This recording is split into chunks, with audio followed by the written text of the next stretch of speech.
selamat pagi. Balik lagi nih bareng aku Aka. Dan ini kalian kalau yang dulu-dulu sering nonton videoku pasti tau lah ini jalur apa, jalan apa. Ya ini lagi di Jalan Lingkar Ambarawa. Aku mau perjalanan ke Magelang, ya jalan-jalan lah. Sekalian mau ngebahas tentang motorku lagi, tentang hasil dyno lagi ya. Aku udah dyno ketiga kalinya di tempat dyno yang berbeda-beda. Kalau yang sekarang tuh aku dyno di mana? Di BJM Dyno Lab Jogja. Itu dia mesin dynonya pakai dyno leads, terus softwarenya apa ya? Softwarenya tuh pakai sport device. Di dyno leadsnya itu dia pakai beban inersia 3 kilo. Jadi kayaknya sih lebih berat daripada BRT ya. Kayaknya. Pagi-pagi emang motoran tuh asik. Cerah, apalagi cerah kayak gini tuh. Oh ya, ini hari raya Nyepi ya. Terus besok awal puasa. Alhamdulillah ketemu Ramadan lagi.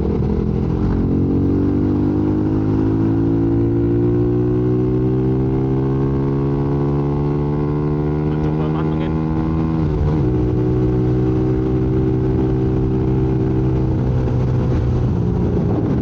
Wih, keren. Selalu suka sih jalur ini, soalnya keren. Kalau cerah pagi-pagi itu.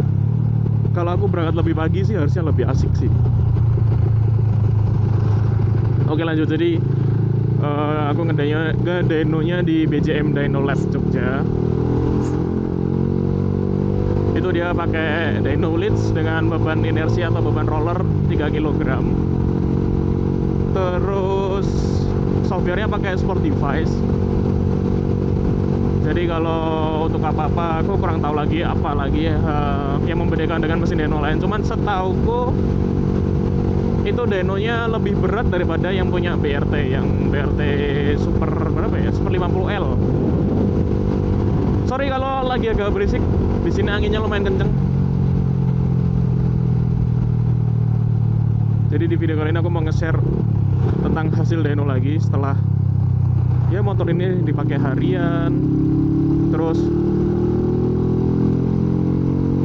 udah 3 kali di dyno, performanya gimana, turun nggak atau gimana, atau lala atau segala macam, atau apa yang perlu masih ditambah atau di setting ulang lagi, dituning ulang lagi. Jadi niatnya untuk ngedyno waktu itu tuh adalah karena aku habis masang namanya Plasma Speed Spark. Nah si Plasma Speed Spark ini tuh sebenarnya coil booster, untuk menambah ya, untuk booster dari untuk booster coil yang nantinya akan dilentikkan ke busi.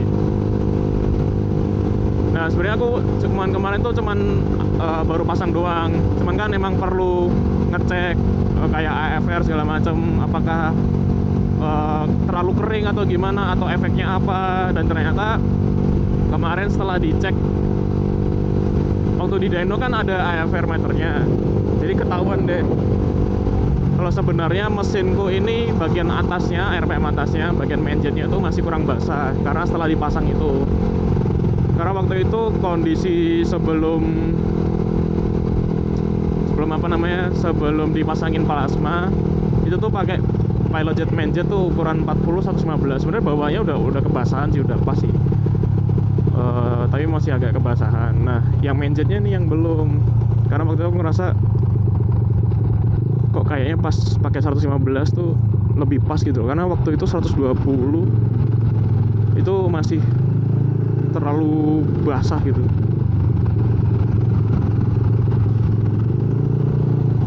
Jadi boros buat motornya. Nah, waktu pasang tuh setelah pasang tuh aku cuman naikin mainjet jadi 120. Aku rasa sih masih kayaknya ini udah cukup deh, masih bisa deh. Ternyata setelah di dyno barulah kelihatan semua.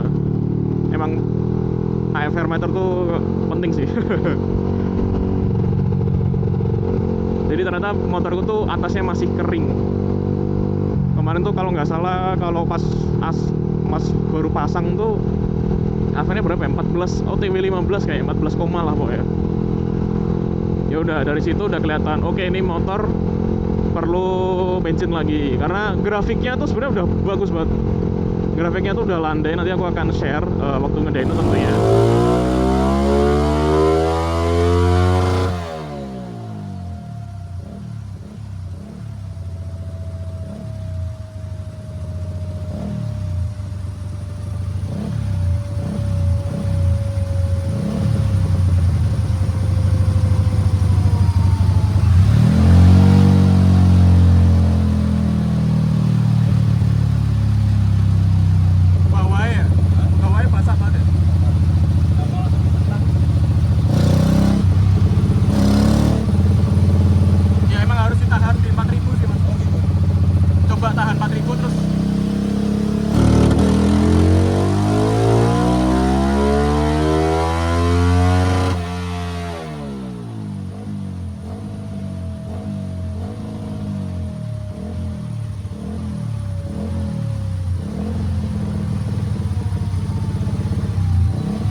Grafik atasnya tuh mesinnya ini masih pengen minta bensin, masih pengen lari lagi loh ibaratnya gitu.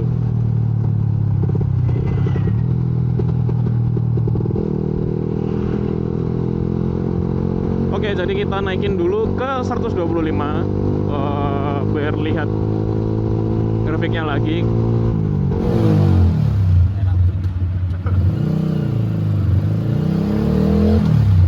Dapat lah ya. Itu udah 19. Tapi kan mas, naik turun udah yang stabil.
berarti prefer mindset naik.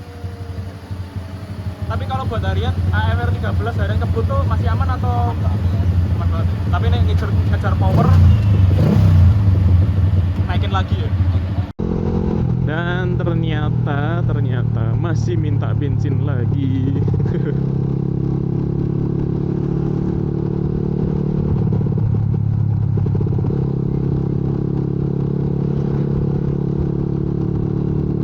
Karena kayak AFR-nya tuh masih di angka 13, agak gede lah, 13,8, 13,7 gitu-gitu. Oke, naikin lagi. Jadi terakhir kan dari 120, terus naik jadi 125. Naik nih ke 130.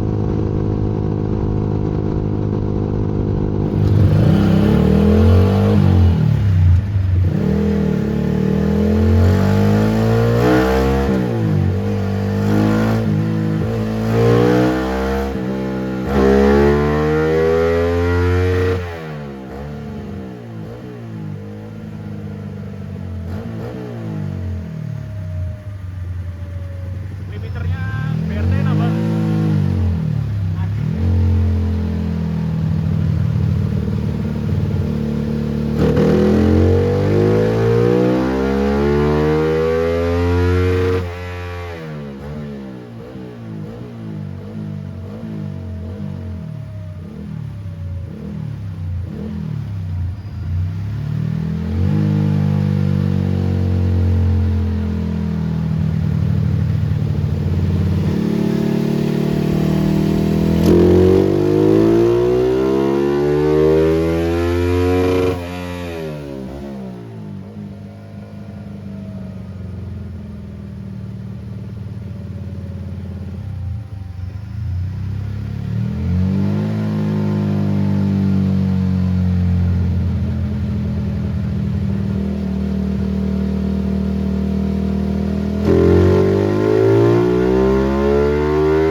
Berarti 2 kali lagi. 2 kali run. Tapi torsinya turun sih, dikit tau. Tapi efek itu masih oke.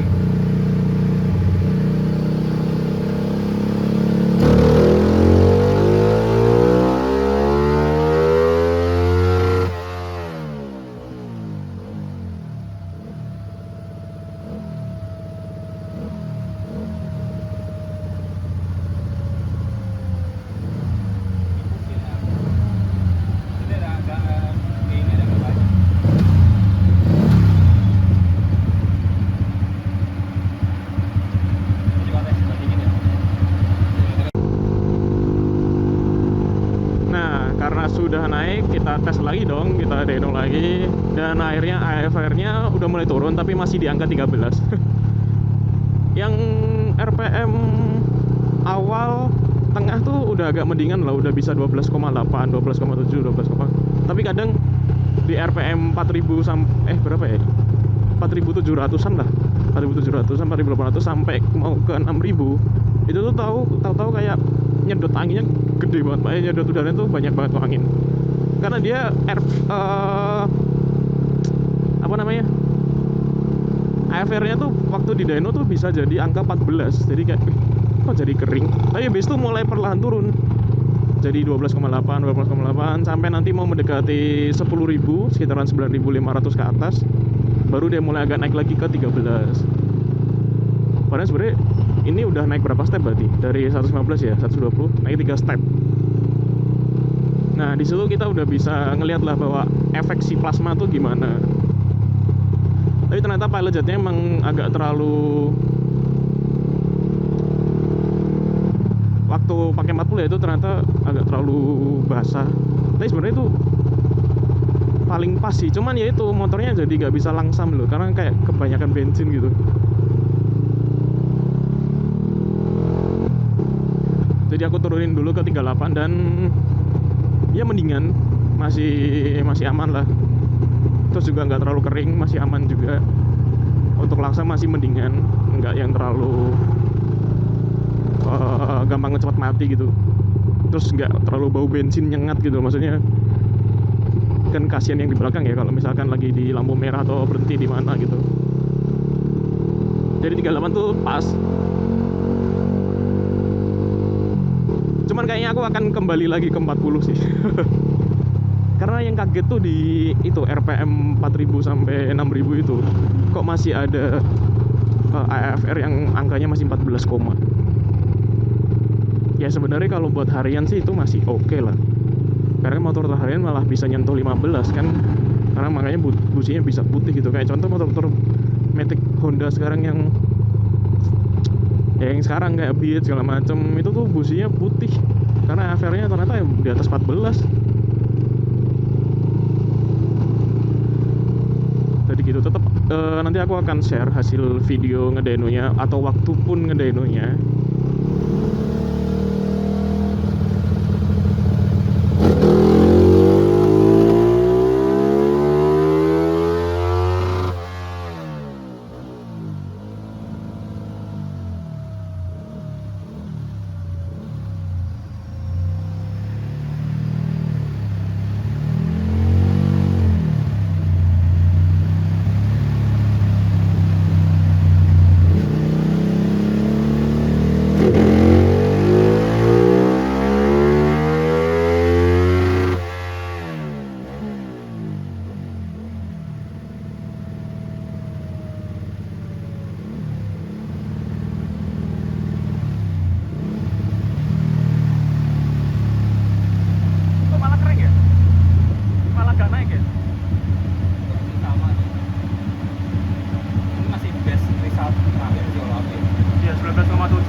kendalanya apa aja setelah digonta-ganti PCMC.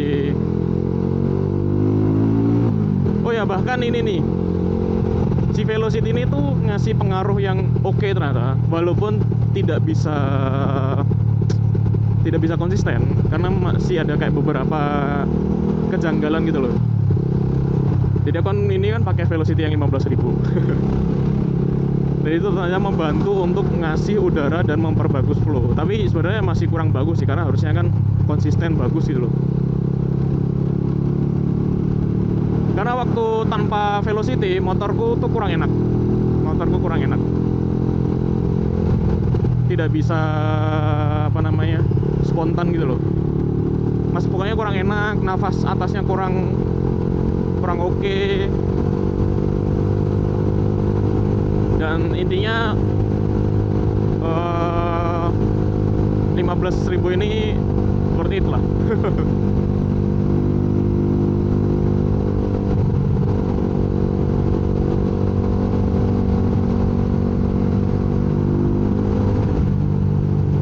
Tapi ya tentunya aku beli Velocity lagi sih, yang lebih oke, lebih sesuai dengan karbu, karena peruntukan Velocity untuk karbu dan throttle bore itu sangat-sangat berbeda.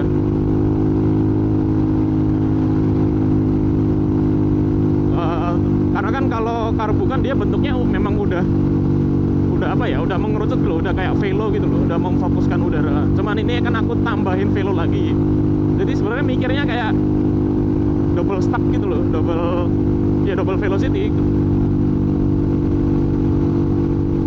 Karena kan karbu kan sudah bentuknya udah nge-V gitu, bentuk Venturi gitu kan. Terus ditambah dengan Velocity yang bentuknya juga sama, mengerucut gitu.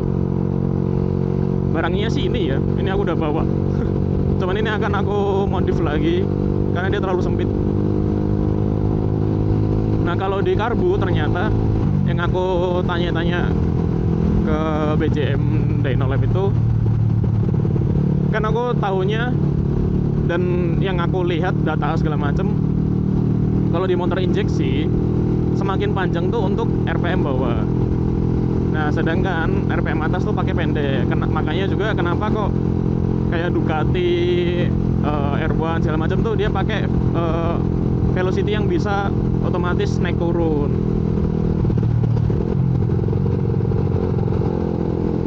Jadi kalau pas RPM atas dia pakai yang pendek, tapi kalau pas RPM bawah dia pakai yang panjang. Nah, ternyata kalau karbu tuh kebalikannya katanya. Karena dari mereka dengan hasil data dyno, kalau karbu tuh semakin velonya panjang malah semakin enak katanya. Terus ya ternyata ya begitu, aku juga merasakan motorku tanpa velo tuh emang kurang enak, kurang bisa linear gitu loh. Terus atasnya kurang, masih powernya kalah lah, karena kayak lama-lama dia ngedrop gitu loh. Nah, kalau pas pakai Velocity emang enak banget sih, emang pas gitu.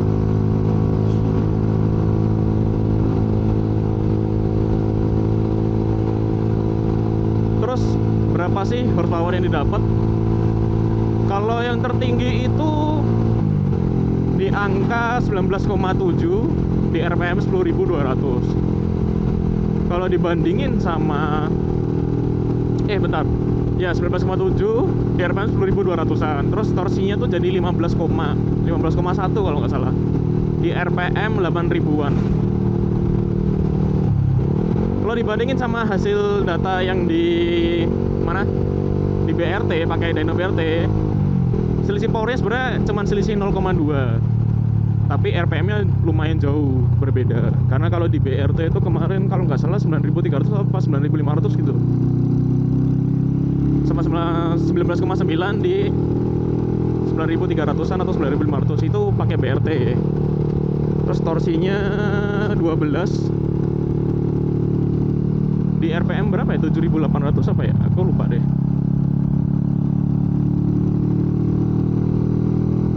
Ntar aku kasih perbandingan lah pokoknya. Nah, kalau yang di sini tertinggi 19,7, RPM-nya lebih naik lagi, jadi motornya lebih teriak. Ya sebenarnya menurutku ini udah motornya tuh Aduh, alhamdulillah. Udah sangat-sangat oke, karena dengan beban apa namanya, beban dyno yang lebih berat, dia powernya hampir mendekati sama yang BRT, dan selisihnya nggak banyak gitu loh. Jadi asumsiku dan perkiraanku, kalau di dyno di BRT lagi, dia pasti udah bisa nyentuh angka 20 lah, 20 pas lah anggapannya.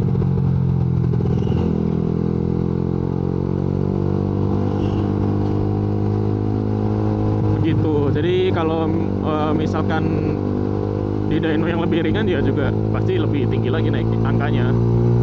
Karena dyno lead tuh beban rollernya tuh bisa diatur.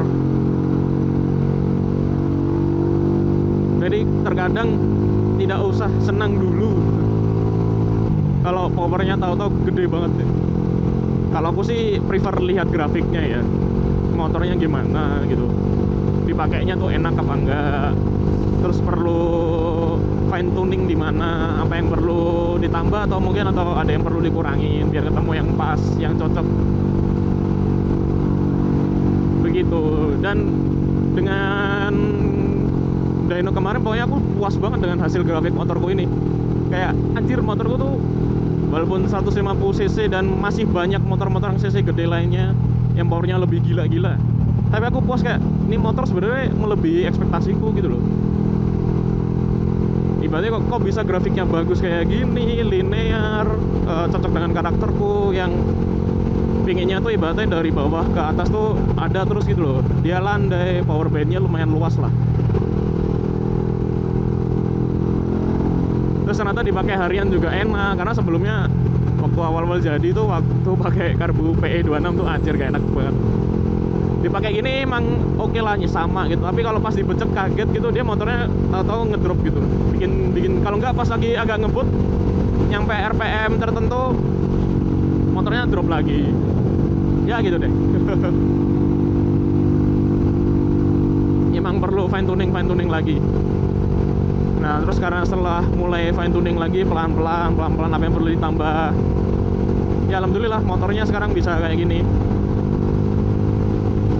Untuk top speed berapa aku belum pernah nyoba sih, karena ini motor termasuk menurutku ya nafasnya panjang. Kayak selama aku pakai aja tuh nyentuh RPM tuh belum gitu loh. Nyentuh RPM, nyentuh limiter tuh belum gitu. Atau mungkin aku yang belum berani mungkin ya. Karena aku ngerasa nih motor tuh cukup menakutkan bagiku.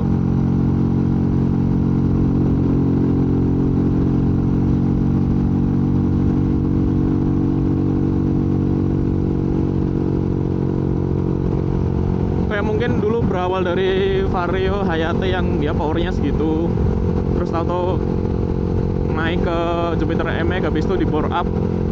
Jadi kayak aku mungkin masih belum berani aja untuk ngegeber gitu. Tapi ini kalau gear 3 on speedo 120, ya kemungkinan gear 4 140 on speedo. Terus ibaratnya kurangin sama deviasi speedo dan GPS, ya mungkin kurang 10% lah. Jadi kalau misalkan 140, 10%-nya berarti berapa? 14 atau 15 lah. Berarti sih ya kalau di GPS 125. Ya udah kenceng lah itu. Anjir, dipakai harian 125, tiap gas 125 kayaknya juga nggak selalu bisa gitu loh. Ya kayak gini nih, depan macet.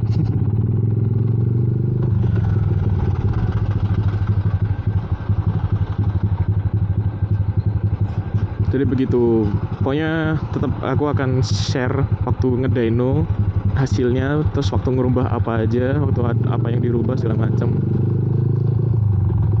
Jadi waktu di dyno nih, ini motor anjir berapa kali run ya? Lebih dari 10 pokoknya.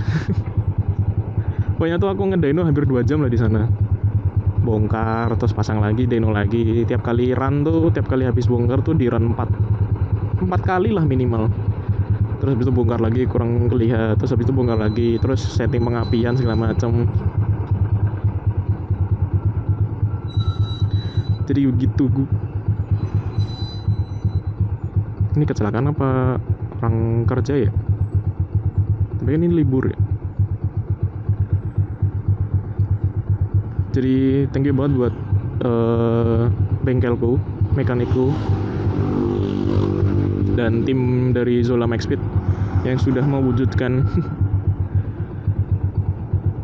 ternyata melebihi ekspektasiku sih.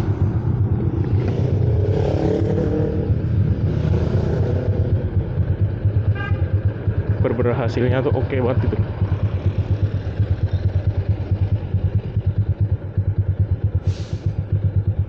Kayaknya sih kecelakaan ya kayaknya.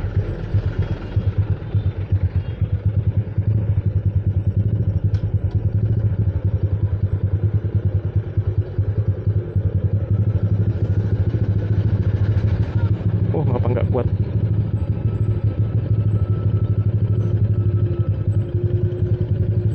Bener deh, ambruk kayaknya.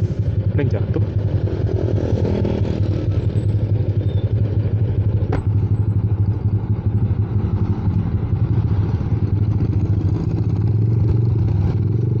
Tapi bukan di situ ya.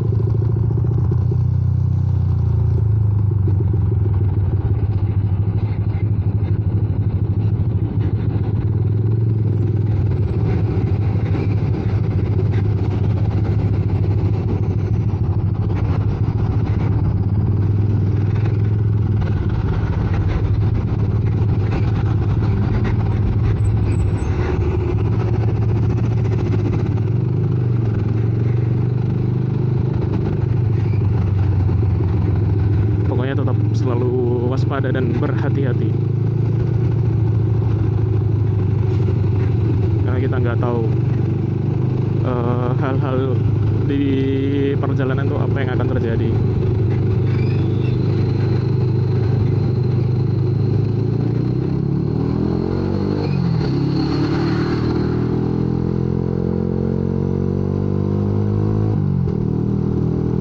Anjir, sampai berhenti, panjang nih sih.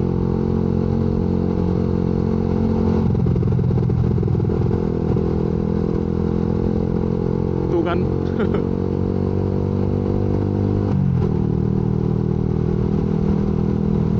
Selamat pagi dan selamat macet.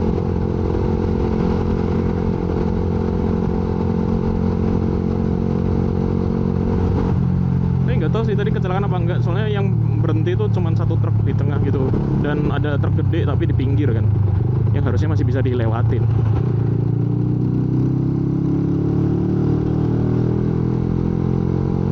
Panjang sekali.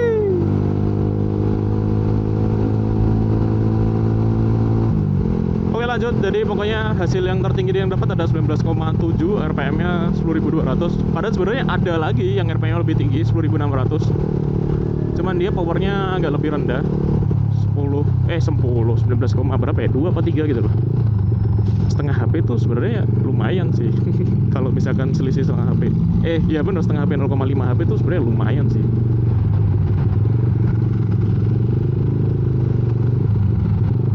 Sama jadinya aku juga tahu kebutuhan motor ini sebenarnya perlu lagi apa namanya, udara dingin, udara segar gitu, karena terkadang motor ini ibaratnya yang masuk, yang nyedot tuh ada udara plus campur panas mesin.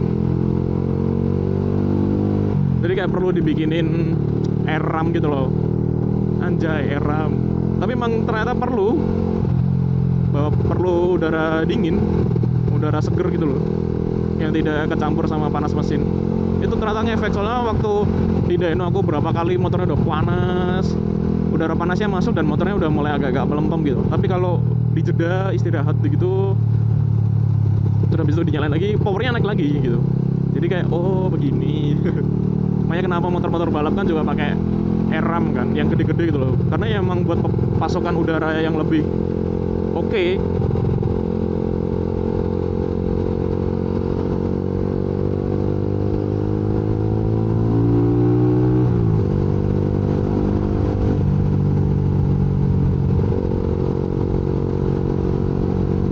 Begitu ya, pokoknya puas banget lah dengan motor ini, alhamdulillah.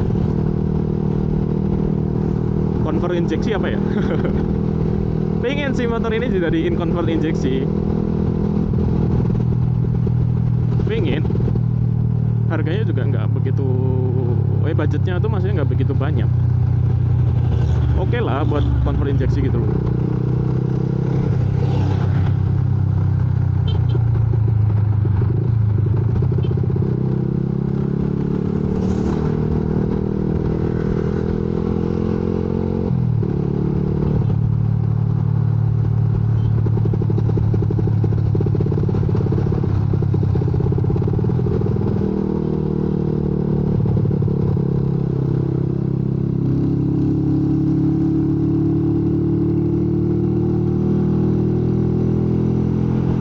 Jadi tentang plasmanya apa ya, plasmanya hasilnya positif, menurutku positif banget. Anjir tuh kecil-kecil tapi pedes ya. Ternyata bisa bikin motorku perlu naik MJ 3 step. Pedes sih hasilnya tuh, oke lah, hasilnya positif plasma. Dan kedepannya sih ntar mau masang power cable sih. Ya itu kabel grounding segala macem, power cable dari dari speed spark.